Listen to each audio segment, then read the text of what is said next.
Welcome back to the channel. My name is Thomas Fletcher and I'm the host of the LCSW network.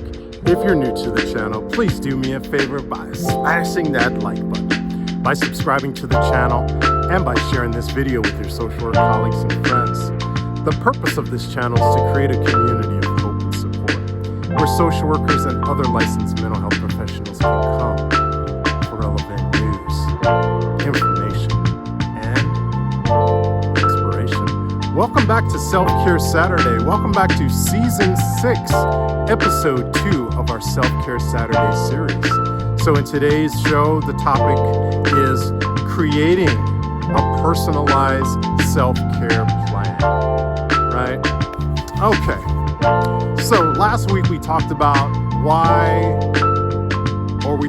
importance of self-care for social workers and other licensed mental health professionals.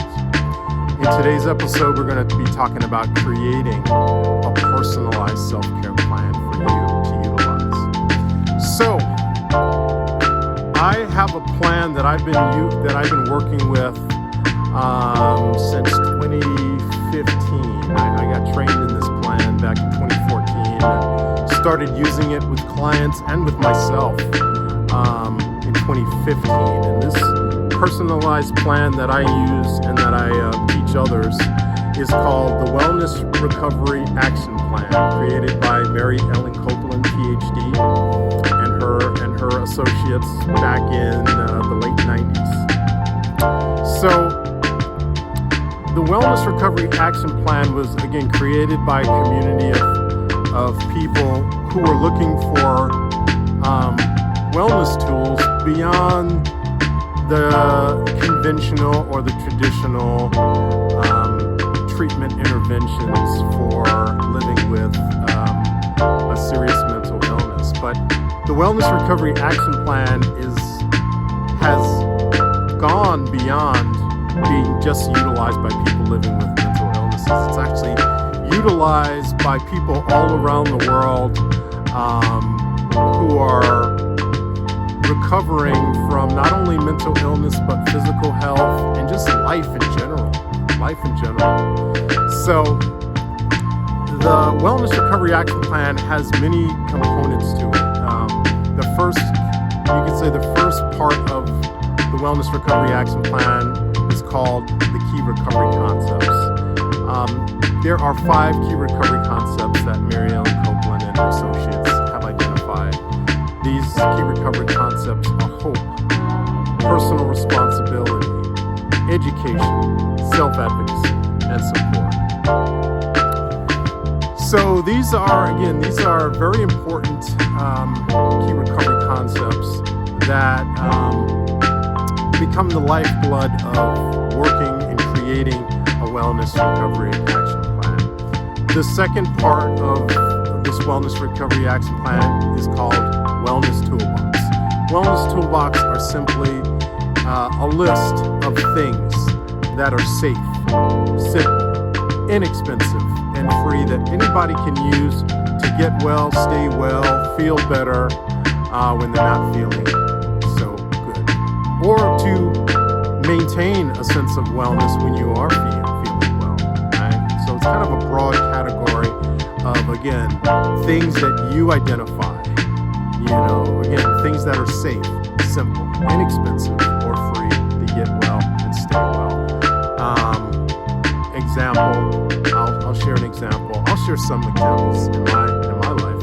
So every time I come out here, I don't drive. I ride my bicycle. So riding my bicycle is an important wellness tool that I've been practicing probably since I was 5 years old. Didn't realize when I was 5 years old that it was a wellness tool. Didn't learn that it was a wellness tool for me until about 10 years ago, 11 years ago now, back in 2014, right? Because it doesn't cost me anything to get out here and ride. I paid for that bicycle a long time ago. So it's relatively inexpensive for me to get on my bicycle and just ride out here. And look at this. I'm in a park here in Allen County. This is my sanctuary. This is my spot right here. Again, I don't have to pay an admission this is a wellness tool for me, being out here in nature, right? So we've got key recovery concepts, we've got wellness toolbox.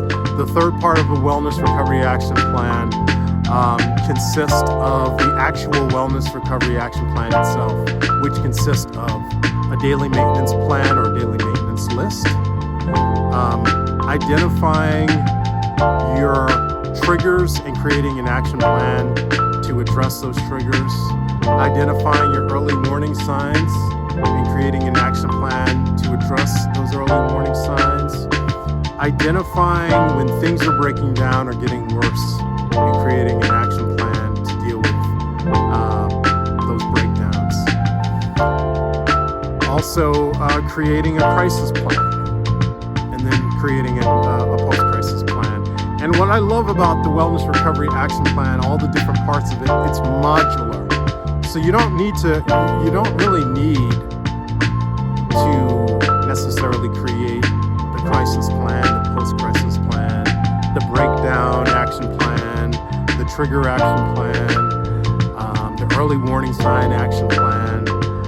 The way my wellness recovery action plan looks is I use my wellness toolbox and I use my daily maintenance primarily.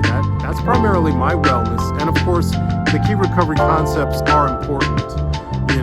Advocating for ourselves every day, taking personal responsibility for my wellness and recovery. That's my responsibility. Again, the wellness tools that I have in my life that give me hope, that I can get that hope, right? Coming out here gives me hope, right? Meditating every day gives me hope. Praying every day gives me hope. Affirmations, refill my tank of hope. Helping others, being a social worker and being able to teach this wellness recovery action plan every week, in the inpatient mental health unit which is one of the areas where I work in the VA. That gives me a lot of hope, being able to help fellow veterans, that have experienced mental health crisis, being able to share this information with others. Right, gives me a sense of purpose, which again feeds my sense of hope, right? And support, getting support from others and being a supporter to others in my life, my family, my friends, my coworkers, being a professional supporter to the patients, that I work with in the VA, right? So this is my example of creating a personalized self-care plan. RAP might not work for you. It might work for some of you, but it may not work for all of you. But again, this was an example of creating a personalized self-care plan. I'm personally biased. Again, I've been working with RAP now for over, 10 years now. So for me, it's an ideal personalized self-care plan that anybody can use, whether you're a social worker, psychologist, psychiatrist. Even if you're not a professional, a mental health professional, you can use the concepts in the RAP plan to create your own personalized self-care plan. That's why I really love it, because it's holistic. It's not just about your mental health. You can use RAP again.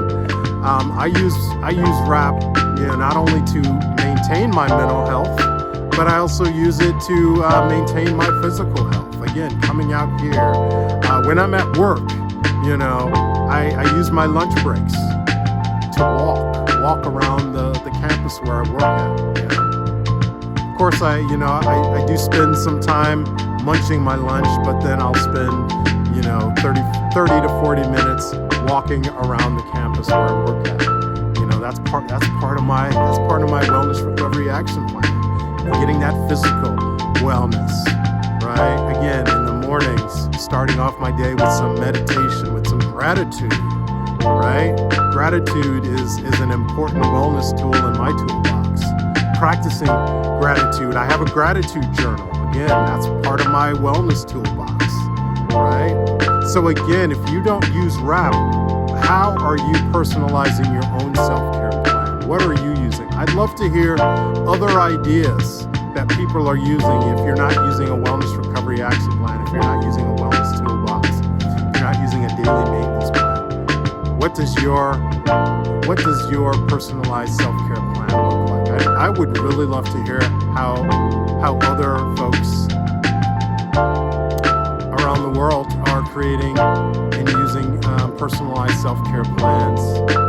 All right, so I'm going to stop right there, but I want to thank you all for watching this video. For all the social workers and other licensed mental health professionals, thank you for the work that you do every day for your clients, for your agencies, and for the profession. Please continue to support each other and yourselves.